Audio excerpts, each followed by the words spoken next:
For decades, the Yakuza have occupied a strange place in Japan's public imagination, feared as violent criminals, recognized as organized underworld institutions, and sometimes portrayed through a stylized image of tattoos, suits, loyalty, and ritual. In English, they are often called the Japanese Mafia, but the term can be misleading if it makes them seem like a simple copy of foreign crime families.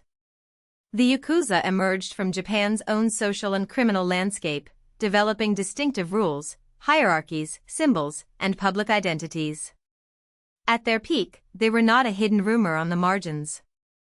They were large, visible, and powerful enough to appear in media narratives and to operate beyond Japan's borders. But the story of the Yakuza today is also a story of decline. Their numbers have collapsed, their membership is aging, and legal pressure has made their old business model far harder to sustain. The word Yakuza refers to members of transnational organized crime syndicates that originated in Japan. Another term associated with them is gakudo, often translated as the extreme path. That phrase hints at the self-image many groups have cultivated, not merely criminals, but men living outside ordinary society according to a separate code. Japanese police and media, however, use a much less romantic term, boryokuden, meaning violent groups. That language is deliberate. It strips away the mythology and describes them as organizations built around intimidation, coercion, and criminal activity. The Yakuza themselves have preferred the phrase Ninkyo Dantai, or chivalrous organizations, framing their groups as bound by duty and honor. These competing names matter because they show the central tension in the Yakuza's identity, how they see themselves, how authorities classify them, and how the public fears them. Unlike a loose street gang, Yakuza groups are known for having structured internal hierarchies and defined territories or spheres of influence. The article describes their organization as having a fiefdom-like nature, meaning power is not random or purely individual. Members belong to syndicates with chains of command, expectations of loyalty, and relationships that can resemble a rigid underworld order. This structure is one reason the Yakuza became so enduring. A hierarchy can coordinate criminal activity, enforce discipline, settle internal disputes, and project authority. It also allows a group to survive beyond any one individual. But the same structure makes them easier for police and lawmakers to identify as organized criminal groups rather than isolated offenders. The Yakuza's power historically came from organization, but in modern Japan, that visibility has also become a vulnerability. One of the most famous and disturbing Yakuza rituals is yubitsume, the amputation of part of the left little finger. In popular culture, it is often shown as a dramatic symbol of punishment, apology, or submission. Its significance lies in what it communicates inside a strict code of conduct. A member who fails, offends a superior, or violates expectations may be pressured to offer a physical sign of remorse. The act turns discipline into something permanent and visible. It also reflects how Yakuza identity has historically been built around obedience, sacrifice, and hierarchy. But rituals like this are not evidence of nobility. They are mechanisms of control. They remind members that belonging can demand pain, conformity, and the loss of personal autonomy. The more extreme the ritual, the more it reinforces the idea that the group owns part of the member's life. The Yakuza are also strongly associated with appearance. Members have often been portrayed with heavily tattooed bodies, sometimes wearing traditional clothing such as a fundoshi or kimono, and in more recent times, sharp Western-style suits. These images created a recognizable visual language. Tattoos could signify commitment, endurance, and belonging, while suits communicated professionalism, discipline, and status. This contrast between tradition and modernity helped build the Yakuza's media presence. They appeared at once old-fashioned and contemporary, ritualized and businesslike. But this image also shaped how the public perceived danger. The visual markers made them seem both theatrical and intimidating. Over time, however, such visibility became less useful.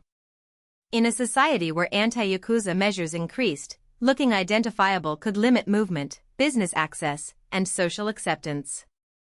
What once projected power could become a liability. At their height, the Yakuza were deeply visible in Japan and active internationally. They maintained a large presence in Japanese media, not only as subjects of fear but also as characters in stories, films, and public fascination. This visibility set them apart from criminal organizations that survive only by total secrecy. The Yakuza operated in a space where reputation mattered. A group's name, hierarchy, and image could help it intimidate rivals and influence communities. Their international activity also shows that they were not merely a local phenomenon. They were part of broader transnational organized crime networks, able to function beyond Japan's borders. Yet public presence is a double-edged sword. A known organization can generate influence, but it also attracts scrutiny. As Japan's legal and social climate shifted, the Yakuza's recognizable structure made it easier to target their finances and relationships. The scale of the Yakuza at their peak is striking. In 1963, the number of Yakuza members and quasi-members reached 184,100. That figure suggests a massive underworld ecosystem, not a small hidden fraternity. Quasi-members were not necessarily full insiders, but they were connected closely enough to be counted as part of the broader sphere. This distinction matters because organized crime relies on more than official members. It depends on associates, facilitators, business connections, and people who help groups earn money or project influence. A network of this size could touch many areas of life, from street-level intimidation to more organized forms of illicit revenue. The 1963 peak represents the height of a system that still had room to recruit, expand, and operate with relative social space. But that world would not last. By 1991, the Yakuza had already declined from their 1963 peak, but they were still formidable. There were 63,800 members and 27,200 quasi-members. Together, that was still tens of thousands of people linked to organized crime syndicates. The numbers show a gradual but undeniable contraction. The article connects the broader decline to changing market opportunities and legal and social developments in Japan that discouraged membership growth. In other words, the Yakuza did not simply shrink because individuals lost interest. The environment around them changed. Opportunities that once supported criminal revenue became less favorable, and new rules increased risk and liability. Social tolerance also shifted. When banks, businesses, communities, and authorities become less willing to deal with Yakuza-linked people, membership becomes less attractive. A criminal organization can survive violence, but it struggles when its ecosystem dries up. The decline becomes even more dramatic by 2025. According to the article, only 9,400 members and 8,200 quasi-members remained.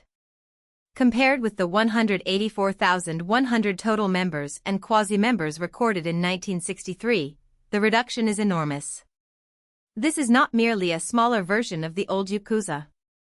It is a fundamentally weakened demographic and organizational position.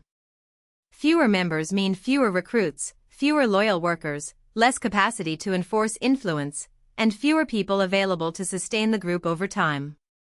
Fewer quasi-members also indicate that the surrounding support network has weakened. Organized crime depends on access to money, information, businesses, and people willing to cooperate. When both the core and outer circles shrink, the organization's ability to regenerate declines. The modern Yakuza still exist, but they no longer command the same scale or social footprint they once did. Perhaps the clearest sign of long-term crisis is age. The article states that the average age of Yakuza members at the end of 2022 was 54. More than half were at least 50 years old. Only 5% were in their 20s, while 13% were in their 30s, 26% in their 40s, 31% in their 50s, 13% in their 60s, and 12% in their 70s or older. These figures reveal an organization struggling to replace itself. Young people no longer readily join, and that changes everything. Criminal groups need new members to take risks, carry messages, manage lower-level operations, and eventually become leaders. An aging membership can preserve old rituals and memories, but without youth, the pipeline collapses. The Yakuza's greatest threat may not be a rival gang, but demographics. Despite the decline, the Yakuza remain active and dangerous. The article makes clear that they still regularly engage in criminal activities, and many Japanese citizens remain fearful of the threat they pose to public safety. This is important because shrinking numbers do not mean harmlessness. A smaller criminal organization can still intimidate people, exploit illegal markets, and cause serious harm. Fear can persist long after peak power has passed, especially when an organization's reputation was built over generations.